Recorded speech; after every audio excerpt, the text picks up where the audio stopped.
साथियों, मैं संजय गुप्ता आप सभी का स्वागत करता हूं हमारे आज के ऑनलाइन क्लास में। और आज एक विशेष प्रेस विज्ञप्ति जारी हुई है मुख्यमंत्री के प्रेस विभाग के द्वारा, और इसका हेडिंग आप देख रहे हैं EWS यानी इकोनॉमिकली वीकर सेक्शन आरक्षण में आयु सीमा तथा फीस में छूट के लिए जल्द ही सेवा नियमों में हो संशोधन, मुख्यमंत्री। और इसके साथ दूसरी महत्वपूर्ण बात है कि जारी विज्ञप्तियों में यानी जो विज्ञप्ति जारी हो चुकी हैं उनमें लाभ देने के लिए प्रशासनिक समिति गठित होगी।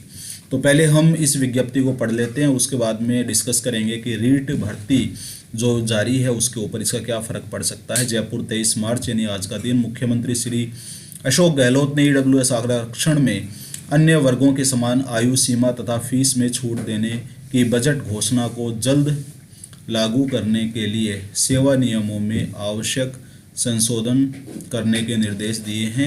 उन्होंने कहा है कि संबंधित विभाग इस संदर्भ में जल्द से जल्द कार्रवाई करे ताकि विभिन्न भर्ती परीक्षाओं में EWS वर्ग के युवाओं को इसका लाभ मिल सके। यहाँ तक सामान्य बात थी। इसके बाद श्री गहलोत मंगलवार को मुख्यमंत्री निवास पर एक उच्च स्तरीय बैठक की अध्यक्षता कर रहे थे। जिन भर्ती परीक्षाओं की, यहाँ से ध्यान देने की ज़रूरत है कि जिन भर्ती परीक्षाओं की विज्ञप्ति जारी हो चुकी है उनमें इस घोषणा का लाभ देने के लिए मुख्यमंत्री ने एक प्रशासनिक समिति गठित करने के निर्देश दिए हैं। यह समिति विचार विमर्श कर 3 दिन में अपनी रिपोर्ट प्रस्तुत करेगी। समिति ऐसी जारी विज्ञप्तियों के क्रम में विज्ञापित परीक्षाओं में EWS वर्ग को छूट का लाभ देने सहित आने वाले समय में होने वाली परीक्षाओं की तिथि कब निर्धारित हो इस पर भी विचार करेगी और एक समयबद्ध कैलेंडर तैयार करेगी।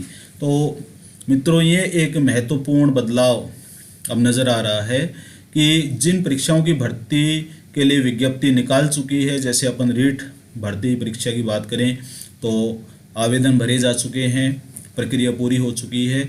वहाँ पर यदि EWS का लाभ देने के लिए, जैसे मुख्यमंत्री जी ने घोषणा की है कि EWS वर्ग को आयु में छूट दी जाएगी, तो इसका मतलब सीधा सीधा ये है कि यदि प्रशासनिक समिति जो गठित की गई है वो EWS का लाभ देने की अनुशंसा यदि कर देती है अपने 3 दिन में रिपोर्ट देने के बाद में, तो सीधी सी बात है कि आयु छूट का लाभ देने के लिए पुनः फार्म को खोला जाएगा। और पुनः फार्म खोलने का मतलब है कि कम से कम 5 दिन जो नए अभ्यर्थी हैं उनको शामिल होने का मौका दिया जाएगा। और 5 दिन में यदि वो फार्म भरते हैं उसके बाद में उसमें सुधार के लिए अवसर दिया जाएगा। जैसी प्रक्रिया सामान्य अभ्यर्थियों के लिए अपनाई गई थी वैसी ही प्रक्रिया अपनाई जाएगी। और इसके बाद में, सुधार के बाद में, हम ये माने कि एक पर्याप्त समय, क्योंकि वो नए अभ्यर्थी हैं, पर्याप्त समय जो प्राकृतिक न्याय कहता है कि पुराने अभ्यर्थियों को जितना समय मिला है न्यूनतम उतना समय यदि उनको दिया जाए तो उस आधार पे हम कह सकते हैं कि ये न्यायोचित हो जाएगा उस समय कि परीक्षा की तिथि को आगे खिसकाया जाए। लेकिन यह उसी स्थिति में होगा जब प्रशासनिक जो समिति गठित की जाए वो रीट परीक्षा के फार्म को फिर से खोलने की अनुमति दे। तो जिस हिसाब से ये गति चल रही है कि एक, हम यूँ कह सकते हैं कि एक माध्यम के रूप में EWS परीक्षा के द्वारा ये कोरोना संक्रमण को देखते हुए यदि कहीं सरकार की मंशा है इस बारे में कि परीक्षा की तिथि को हम आगे खिसकाएं तो ऐसा हो सकता है। इसके बाद में समिति के बारे में जांचने प्रमुख शासन सचिव कार्मिक की अध्यक्षता में इस समिति में राजस्थान लोक सेवा आयोग है, कर्मचारी चयन बोर्ड के सचिव हैं, प्रशासनिक सुधार विभाग, शिक्षा विभाग के संयुक्त सचिव सदस्य होंगे और इसके सदस्य होंगे। और सभी जो प्रमुख अधिकारी थे, हमारे माननीय राज्य शिक्षा मंत्री श्री डोटासरा जी, सब इसमें मौजूद थे। तो ये एक बहुत ही ज़बरदस्त मूव है जिसके कारण ऐसी संभावना बनती सी नज़र आ रही है कि शायद परीक्षा की तिथि है वो आगे खिसक जाए।